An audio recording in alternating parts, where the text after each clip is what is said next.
Ja, op bezoek bij Seminautic. Matrassen op maat.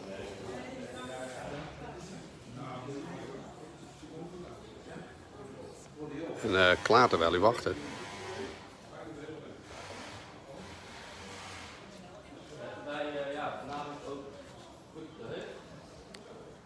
Net in de camper het matras opgemeten. De wensen een beetje besproken. En ja, nu gaan ze het matras gaan ze straks op maat maken. We gaan nog even precies kijken welke matras het meest geschikt is. En dan qua hardheid. Ja, dat zien we wel. Dus dat gaan ze maken. Nou, allerlei verschillende mogelijkheden. Traag schuim. Hard schuim, de dijk die er overheen komt. In ieder geval alle vertrouwen. Seminautic.